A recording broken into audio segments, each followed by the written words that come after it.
रामानुजाय नमः। अस्मद्गुरुभ्यो नमः। श्रीमते रामानुजाय नमः। श्री श्री 1008 श्री स्वामी जी श्री सीतारामाचार्य जी महाराज के दिव्य अमृत वचन श्रीपति के शरणागतों के लिए उपदेश ग्रंथ से। शरणागतों के जानने योग्य कुछ आवश्यकीय बातें। गुरु की अनंत कृपा का पात्र बनकर जो शिष्य रहता है और गुरु से अत्यंत निष्ठा करके जो शिष्य रहता है, ये दोनों संसार बंधन से छूटकर इसी जन्म के अंत में अवश्य परम पद को प्राप्त होते हैं। बाल हो या मुख हो, यानी गूंगा हो, जड़ हो या अंधा हो, लंगड़ा हो या बहिरा हो, कैसा भी क्यों न हो, यदि सद्गुरु की कृपा उस पर हो जाए तो वह भी अवश्य भवसागर पार हो जाता है। प्रपन्नों को चाहिए कि अति श्रद्धा पूर्वक गुरु की सेवा करे, गुरु से कभी अप्रिय यानी रुक्ष व्यवहार न करे, गुरु का नाम सुनकर गदगद हो जाए। मुमुक्षुओं को चाहिए कि सदा गुरु की उपासना करे, आचार्य की श्रीमुख वाणी श्रवण करने की सदा इच्छा रखे, उनके श्री विग्रह के दर्शनों की निरंतर अभिलाषा किया करे, उनकी आज्ञा की प्रतीक्षा किया करे। अच्छे पात्र में गुरु महाराज के श्री चरणों को धोकर विधि पूर्वक चंदन पुष्पादिकों से पूजन कर आरती उतार साष्टांग दंडवत पूर्वक अति आदर से श्रीपाद तीर्थ को पान करे। जहाँ गुरु स्नान किए हो उस जल से बढ़कर प्रपन्नों के लिए दूसरा कोई बड़ा तीर्थ नहीं है। जो कुछ आचार्य का कैंकर्य हो जाए वह भगवान के भी कैंकर्य से बढ़कर है। नित्य प्रति गुरु के समीप जाकर दंडवत साष्टांग किया करे। यदि नजदीक न होवे तो जहाँ वह रहते हो उस दिशा की तरफ उनका ध्यान स्मरण करता हुआ लंबी साष्टांग कर लिया करे। स्त्री हो तो साष्टांग दंडवत न करे, वह माथा टेक कर प्रणाम करे। जिस गुरुवर्य के द्वारा अपने को श्री मंत्र रत्न की प्राप्ति हुई है उनका शीत प्रसाद यानी तल्ली प्रसाद यानी उसका पाया हुआ महाप्रसाद स्वीकार करे, क्योंकि वह हृदय को अत्यंत पवित्र करने वाला है। गुरु की पत्नी पुत्रादिकों में तथा गुरु के संबंधियों में तथा गुरु के कृपा पात्र चेतनों में गुरु के समान भाव रखे।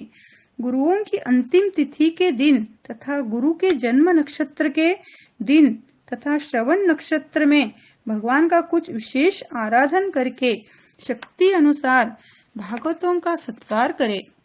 भले ही भगवान के आयुधों से अंकित हो, चाहे सविध भगवान की सेवा करता हो, चाहे कितना भी ज्ञान वाला हो, भले ही वैराग्य से भरपूर हो अथवा मंत्र जप में निरत हो, परंतु यदि गुरु के श्री चरणों में निष्ठा न हो तो वह शरणागत परम एकांती नहीं कहा जा सकता है। यानी प्रपत्ति से जो फल प्राप्त होता है उसे नहीं मिलता है।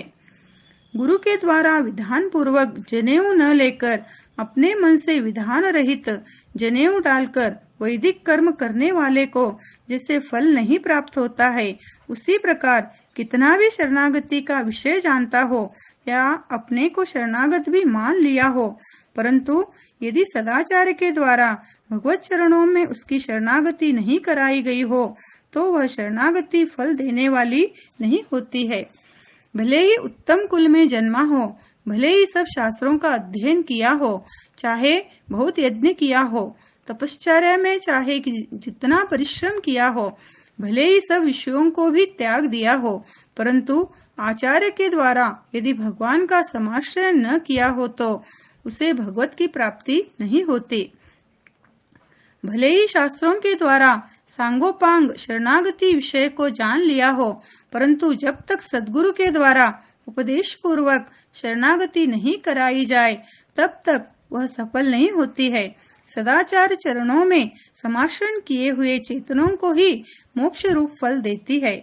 शरीर छोड़ते समय शरीर पीड़ा से विवश होकर यदि भगवान का स्मरण नहीं करता है तो भी स्वयं भगवान ही यह मेरा शरणागत है, गुरु के द्वारा अपनी आत्मा के उज्जीवन का सर्वस्व भार हमारे चरणों में समर्पण कर चुका है, इस बात को स्मरण करके उस वक्त उस शरणागत प्रपन्न के समीप खुद ही भगवान आकर उसको अपने परम धाम में ले जाते हैं।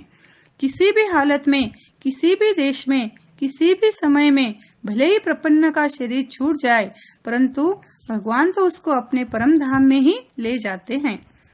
भगवान का शरणागत चाहे किसी गली में मर जाए, या पेशाब करते समय मर जाए, या मलमूत्र त्यागते समय अंतकाल कर जाए, या किसी भी रोग से मर जाए, या चांडाल के घर में ही उसका शरीर छूट जाए, या स्मशान भूमि में उसका प्राणांत हो जाए, या किसी भी अशुद्ध दशा में उसका क्यों न शरीरांत हो जाए, अंत में उसको स्नान करावे या न करावे, उसको भगवत नाम चरणामृत का योग लगे अथवा न लगे, चाहे खाट पर या कोठे पर क्यों न मर जाए, उसके प्रारब्ध के अनुसार उसका शरीर कहीं भी किसी प्रकार भी किसी रोग से किसी भी दिन में या किसी भी तिथि में किसी नक्षत्र या किसी भी महीने में भगवान के शरणागत का शरीर भले ही छूट जावे, अंत में वह भगवान का स्मरण करे अथवा न करे, विधान से चाहे अविधान से किसी भी प्रकार शरणागत का शरीर क्यों न छूट जाए, परंतु शरीर छूटने के बाद उसी वक्त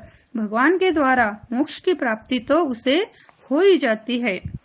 भगवान के प्रपन्न शरणागत का जब यह प्राकृत शरीर छूट जाता है तो उसी वक्त स्वप्नावस्था के समान भगवान के संकल्प से विरजा तीर्थ तक के लिए एक सुंदर शरीर प्राप्त हो जाता है।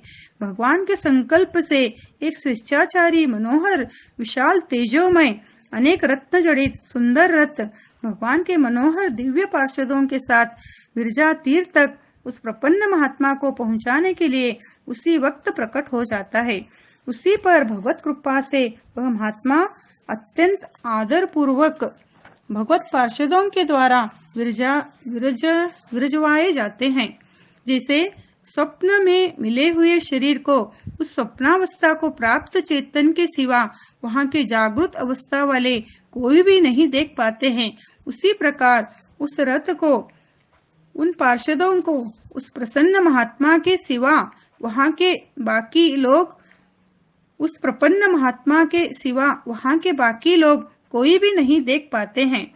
फिर भगवान के संकल्प से वह दिव्य रथ परम पद के लिए रवाना होता है। जिस मार्ग से ऊपर वह दिव्य रथ जाता है उस रास्ते का नाम अर्चिरादि मार्ग है। यहाँ से लेकर ब्रह्मलोक तक इंद्रादि देवताओं के लोक मिलते हैं। जब जब जिन जिन देवताओं के लोकों के सामने उस भगवत प्रिय प्रपन्न महात्मा का रथ पहुँचता है तो उन लोकों में निवास करने वाले उन देवताओं के द्वारा उस प्रपन्न महात्मा की षोडशोपचार से पूजा होती है। बाद बहुत जल्दी भगवत संकल्प से सप्तावरण को आसानी से उल्लंघन करके वह रथ श्री विरजा तीर्थ पर पहुंचता है। कुछ देर तक वहाँ की सुहावनी शोभा देखते हुए वह महात्मा वहाँ विराजते हैं। बाद में उस श्री विरजा नामक दिव्य महानदी में उस प्रपन्न महात्मा का स्नान होता है। जैसे स्नानावस्था मिट जाने पर जैसे स्वप्नावस्था मिट जाने पर स्वप्न का शरीर न जाने कहाँ का कहाँ अंतर्ध्यान हो जाता है, उसी प्रकार विरजा नहाने के बाद क्षण मात्र में ही वह महात्मा विरजा पार परम पद में चले जाते हैं। वहाँ उन्हें सदा कैंकर्य करने लायक अति मनोहर भगवान के समान किशोरावस्था संपन्न पंचोपनिवन्मय सुंदर श्री विग्रह प्राप्त होता है। विरजा जल के स्पर्श मात्र से ही स्वप्नावस्था के शरीर के समान वासना के साथ उसका पूर्व शरीर अंतर्ध्यान हो जाता है। उस शरणागत महात्मा के परम पद में पहुंचने पर उस दिव्य धाम में रहने वाले नित्य मुक्त धूप दीप नैवेद्य आरती से उनका पूजन करते हैं। बाद में उस महात्मा को स्वागत के साथ अपने समीप लाने के लिए भगवान परमपद नाथ अपने दिव्य पार्षदों को अपना प्रसाद श्री वस्त्र पीतांबर श्रीमाला श्री भूषण आदि के साथ उस प्रपन्न महात्मा के पास भेजते हैं। वे लोग उनके नजदीक आकर अत्यंत आदर के साथ अति बहुमान पूर्वक भगवान का प्रसाद श्री वस्त्र आदि से उस शरणागत महात्मा को अलंकृत करके भगवान के समीप ले जाते हैं। बाद में वह प्रपन्न श्री वैकुंठनाथ भगवान के समीप जाकर उनके नित्य मुक्त पार्षदों के साथ सुंदर मनोहर अति विशाल दिव्य मंडप में सुंदर सिंहासन पर विराजे हुए अपने प्राणनाथ श्री वैकुंठनाथ का अपूर्व लोकोत्तर दर्शन पाकर अति हर्ष के साथ गदगद होकर साष्टांग दंडवत करके आनंद में मग्न हो जाता है।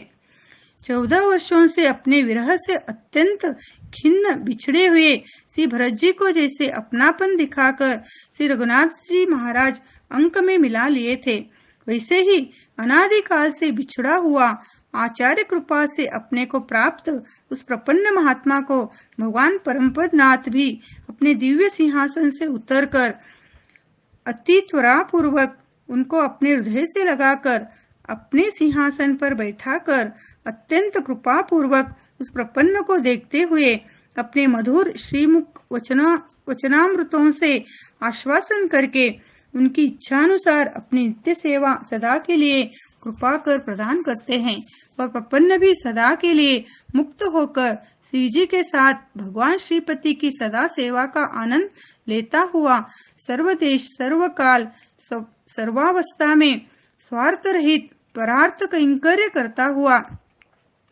अनंत काल तक परमानंद के साथ समय बिताता है। उस प्रपन्न महात्मा के परमपद जाने के बाद उनके पुत्र शिष्यादि जो उनके निमित्त कुछ श्राद्ध वगैरह करते हैं, वह शास्त्र मर्यादा के रक्षण के हेतु तथा भगवान की आज्ञा रूप कैंकर्य का पालन होने के कारण श्री विष्णु भगवान को अत्यंत प्रीतिकार होता है। उस प्रपन्न महात्मा से त्यागा हुआ जो मंगलमय उनका मृतक शरीर है, उसको लोग संस्पर्श करते हैं, वे भी ब्रह्म हत्या आदि पापों से छूट जाते हैं। उस महात्मा के मंगलमय उस मृतक शरीर के संस्कार के समय में जो धुआं निकलता है, उसका संस्पर्श यदि किसी प्रेत को हो जाए तो वह प्रेत योनि से छूटकर सद्गति को प्राप्त हो जाता है। भरत ब्रह्म संहिता में लिखा है कि पंच संस्कारों से संस्कृत एक शरणागत महात्मा का किसी एक जंगल में एक वृक्ष के नजदीक संस्कार हो रहा था, यानी मंगलमय उनके मृतक शरीर का दहन हो रहा था। उनकी चिता का धुआं उस वृक्ष पर उड़कर स्पर्श करने लगा। उस पर हजारों प्रेत रहते थे। वे सभी प्रेत योनि से छूटकर भगवान के लोक को चले गए। भगवान के शरणागत महात्माओं की चिता से निकले हुए धुआं की भी इस प्रकार की महिमा है। इस तरह बड़े बड़े त्रिकालदर्शी मुनियों का कहना है। इससे शरणागत प्रपन्न महात्माओं की अंतिम क्रिया में जहाँ तक बने अवश्य सम्मिलित होना चाहिए तथा अवश्य सहयोग देना चाहिए। किसी भी देश में कहीं भी जब वैष्णव का शरीर छूटता है, उसी वक्त वहाँ उस वैष्णव के समीप में उनको परम धाम ले जाने के लिए भगवान अवश्य गरुड़ के साथ पधार आते हैं। इससे वैष्णवों को चाहिए कि चाहे जहाँ भी शरीर छूटने का मौका आ जावे तो अपनी गति की बाबत बिल्कुल चिंता न करे। प्रपन्न वैष्णव के अंक में या उनके बिछोने पर या उनके घर पर या उनके आने जाने घूमने फिरने की जगह में भी यदि कोई मर जावे, उसकी भी अच्छी गति होती है। शरणागत वैष्णव के लिए आचार्य के द्वारा इस प्रकार उपदेश देना चाहिए। स्वरूपानुरूप जो नित्य नैमित्तिक कर्म है, उसको भगवान की आज्ञा कैंकर्य मानकर किया करो। बने वहां तक निंदित कर्म को त्याग करके रहो। हमारे सच्चे बंधु परमात्मा है, इस बात को सदा स्मरण रखो।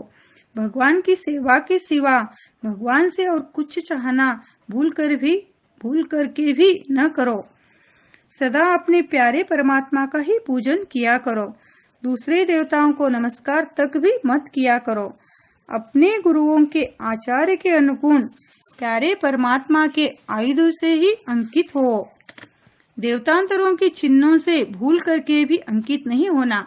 अनन्य वैष्णवों की संगति तथा सेवा किया करो। भगवान से विमुखी लोगों के नजदीक कभी न जाया करो। देवतांतरी, उपायांतरी, प्रयोजनांतरी लोगों से सदा दूर रहा करो।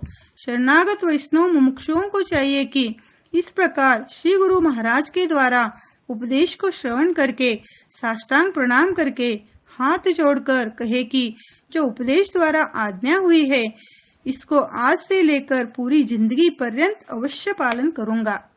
एकांती शरणागत मुमुक्षु महात्माओं का ऐसा स्वभाव होता है कि श्री भगवान के अर्पण किए बिना कुछ भी नहीं खाते हैं। भगवान के अनुभव कैंकर्य के बिना एक क्षण भी वृथा नहीं बिताते हैं। मन से भगवान के स्मरण के सिवाय और कुछ भी चिंतन नहीं करते। जिह्वा से भगवान का श्री नाम श्री मंत्र के सिवाय और कुछ नहीं उच्चारण किया करते। परम एकांती शरणागत मुमुक्षु लोग अपने इष्ट देव श्री भगवान के मंत्रों के सिवा दूसरे देवों के मंत्रों को न तो उच्चारण करते हैं न तो जपते हैं। श्री भगवान के व्रतों को छोड़कर दूसरे देवों के व्रत भी नहीं करते। श्री भगवान की सेवा के सिवा श्री भगवान से और कुछ भी नहीं याचना करते हैं। अपने इष्ट देव श्री भगवान के दर्शनों के सिवा देवतांतरों का दर्शन भी नहीं करते। श्रीपति के शरणागत प्रपन्न भागवत लोग अपने इष्ट देव श्री भगवान के प्रसाद के सिवा दूसरे देवों का चढ़ा हुआ भोग लगा हुआ अन्न वस्त्र फल फूल माला चंदन वगैरह कुछ भी नहीं ग्रहण करते हैं। शरणागतों के लिए शास्त्रों में जो वेश धारण करने को कहा है, जैसे कि ऊर्ध्वपुंड तिलक, आचार के अनुगुण तुलसी कमलाक्ष की माला, शंख चक्रादि का धारण, इसके सिवा न तो दूसरा तिलक, न तो दूसरी चीज की माला, न तो दूसरे देवों का चिन्ह शरणागत मुमुक्षु लोग धारण करते हैं। यानी वैष्णव वेश के सिवा स्वप्न में भी दूसरा वेश नहीं धारण करते। श्री स्वामी जी का मंगल हो, श्री लाल जी का मंगल हो। शेष अगले भाग में। जय श्री नारायण। जय नमः।